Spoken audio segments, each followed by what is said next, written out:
Akwaba, Wezon, Obake. This is the conversation that is going on right now. Well, you would think that as a country, of all our numerous problems we have as a nation, what we would be confronted right now is the name signage at Kotoka International Airport, where they are calling for the change from Akwaba to Obake. You know, but there are people who argue that, look, changing the Akwaba name to Obake doesn't really erase the Akwaba, but also, on the other hand, puts a cultural heritage at play. The Ga cultural heritage is at play here because you are arriving at a land of the Ga people. So it's only right you feel their heritage because airports are the first point of impression. And there are also other people at the other end of the aisle saying that, look, is this really about language or ethnic tension from the days of Osajifo? See, sometimes, now, if not sometimes, now I am convinced that Ghana is actually a comedy channel in heaven. Oh, how can you say that? Of all the problems we have in this country, after what, 68 years of independence, we are fighting over what should be at the frontage of our airports and tourist sites. But there are a group of, this thing escalated when a page called the Gun Union posted that they demand the change of name. These are people who believe that, look, our heritage is being wiped out. We have to safeguard this. So their call is basically to safeguard the heritage of the Ghana people. Absolutely, I agree with them. They should do their thing. Freedom of expression, freedom of association, whatever. But you see, this is more of language than ethnic tension, as you put it. Okay. But you see, language is like charity beginning at home. The Ghana language, let's start with that one. The Ghana language, for me, I grew up in an environment where you hear lots of people speaking Ghana. Right. Shout outs to people in Adabraka. Yeah, ADK. But over the years, you see that a lot of the people giving birth are not passing on the Ghana language to the next generation. Similarly, for Akans, for Evers, for whatever tribe, right, we are losing it, and it's not even funny. Let's take it from recent and take it back. Now, when you go on social media, the average Ghanaian youth can't make a full sentence without adding ke or more, sha, to it. And we are here fighting over which language should be there. The ones we already have, we are not making good use of it. Again, Ghanaians fighting for Obake to be written on our tourist sites, and I ask again, where have they been all these years? What has changed?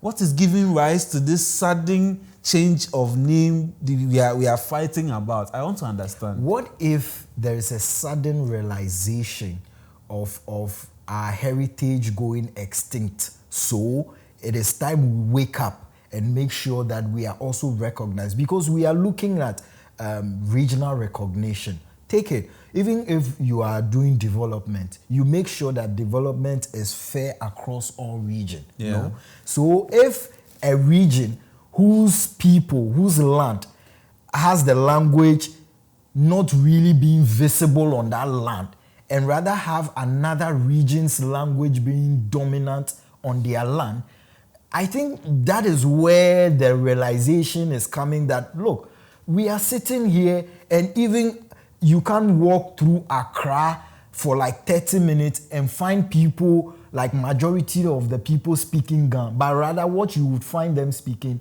is Twi, when we are on our own land and our own language is not even dominant. It's simply the rule of majority carries the vote, right? Right. This region, which is the Greater Accra region, is a cosmopolitan region. It is the capital of the country, and you will get that everywhere in the world. You have dominant languages, you have dominant tribes living in that particular capital. So in the sense of the word, we are on Ghana land, but we are on Ghana land, but it is not simply for Ghans as we want to make it look. Because it's the national capital. It's supposed to have everybody coming on board. I agree. The authorities, the chiefs, the people, we must give reverence to them. But I'm saying that where were our chiefs and the traditional leaders when we were bringing in a Ekuapem tree, Asante tree, as subjects being taught in schools? Are there records of they fighting back and it didn't happen? And if you are saying it's a sudden realization that their language is going extinct or other languages are dominating, it is natural. The Akans are more than any other tribe in this country. I mean, to say that, I mean, if you check the numbers, out of Ghana's 16 regions, 9 speak Twi and 8 are Akan majority. Ashanti, Ahafo, Eastern, Central, Western, Western North, Bono East, and parts of Oti. So you just can't do anything about it. I'm sorry. We can change Akwaba to Obake, but it will still stop the fact that if I meet a random person, I'll say Eteseng or Bacho Okwahin. Before the person will say, me, I don't speak to you. And you know what the funny part? No. You are talking about your language going next. If you see a typical Ghana community and they are playing like a Daddy Lumba song or Charlie, the way they can sing word for word. They are so but I mean, these people, when it comes to music, they love their music and all of that. But you see, now I want us to look at national identity and regional recognition. You get it? Let's put it in this context. Because like when we started, I told you, you would think that for all the numerous problems we have, this is what we are confronted with. And at every point in time, it's all about unity, no? So what if we have all the languages science across just a way of promoting unity? So we have Akwaba, Wezon, Obake, all displayed at the airport. What would be wrong with that? As a brand person, is not wise in any sort of branding in any country. Okay, if you can explain. Unfortunately, we live in a country where there is no unity in language. Okay. Ideally, as a country, we must have one official language we all subscribe to. And I'm not even talking about English. Okay. There should be one local language. I know a lot of the Southern African countries is Swahili. It's not debatable. It's like Swahili, the national language. We don't have that here. Right. So everybody feels like, Obake, Akwaba, welcome and Wezo is not just the language. So we've not gone to Dagbani. We've not gone to Bono. We've not gone to Fanti. We can all say they are all Akans, but no, they don't all say Akwaba like we say it.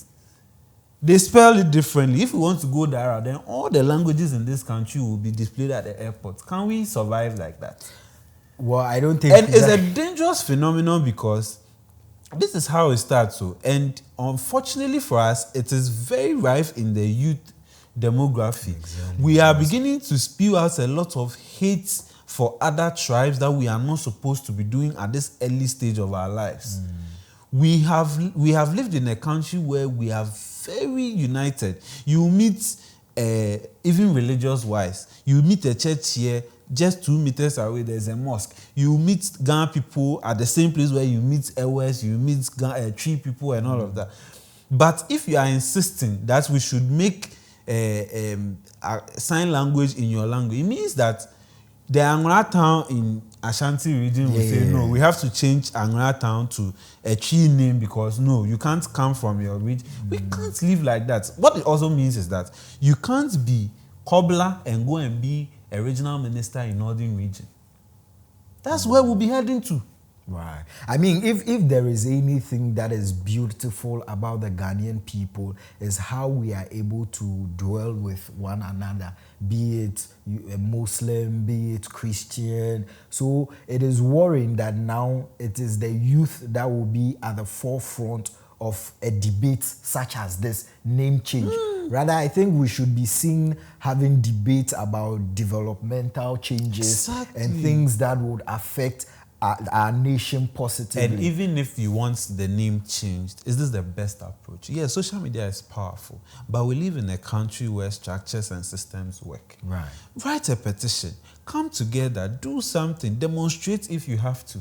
But this sitting behind your phone and your laptops and making these silly tribal remarks, and when they go at each other, it's all fun until one person actually says, come to my house and come and beat me. And the person will actually come to your house and come and beat you.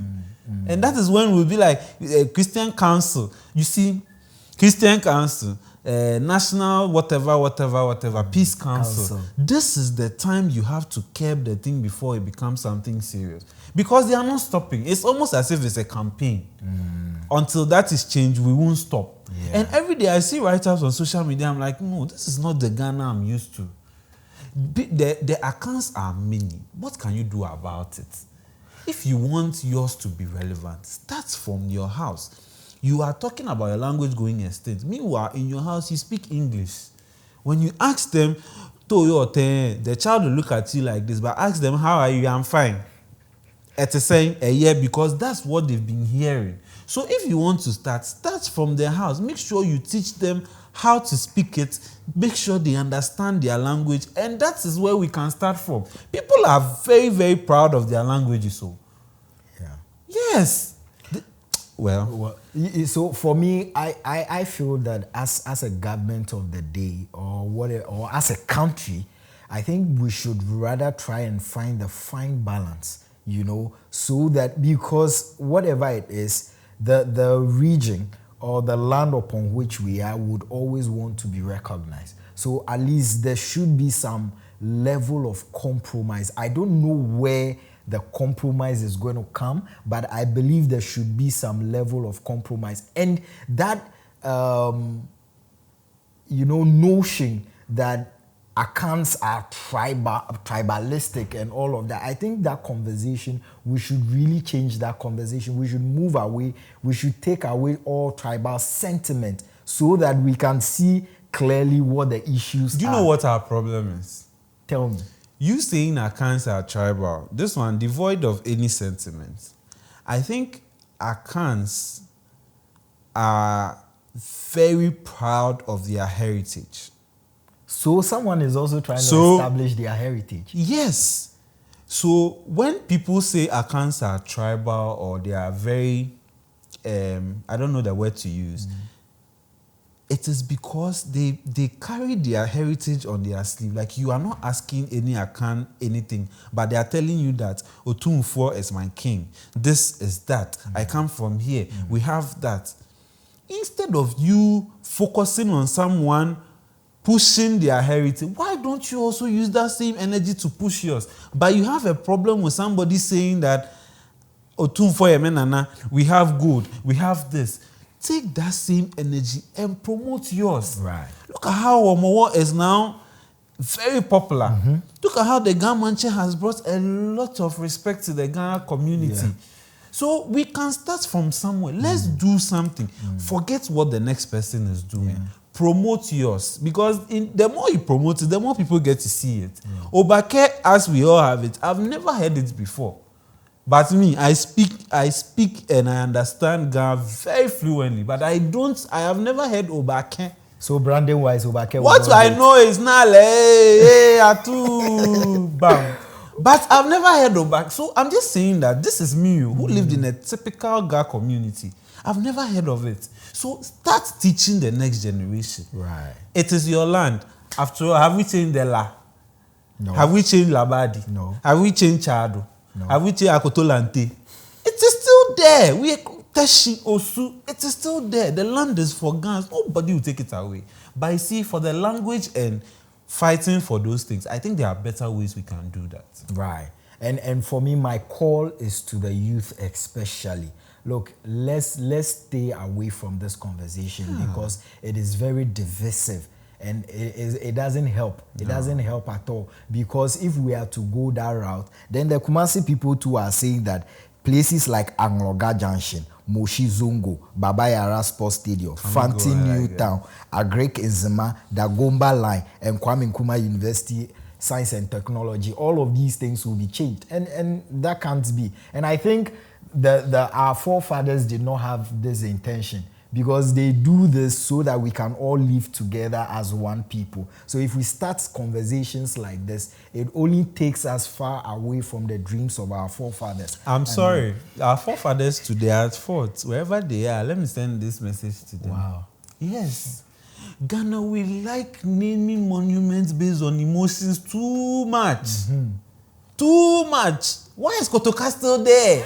Why? You know, when they said posterity will judge you, this is what you can they play were this referring- 150 years and also refer to me. But I'm telling our forefathers that they also are to blame. Because we like, for instance, the tragic incidents that happened. Yeah. Then, no, we've not finished mourning, no. You have people who have the mind to say, let's name this thing after this person. Yes. Let's name that thing after that person. And then 20 years later, when Claire will be like, why did we do that? We like emotional decision making in this country too much. A lot of the things we have with names on them shouldn't be there. Wow. Shouldn't be there. Yeah, the previous government we change this university name to this name. We will change University of Ghana to that name. We will change UPSA to that name. Why do we like just naming things after people we like? I really appreciate your passion, Kingsley. Thank you so much. And maybe they should name Disrupt after me. Oh, wow. You at home, let us know your thoughts. Do you think we should name Disrupt after Kingsley? Yes. Let us know in the comment section. And whilst you're doing that, recommend us to a brother, a friend, a sister. Until we come your way next time, make sure you're a great citizen. We are.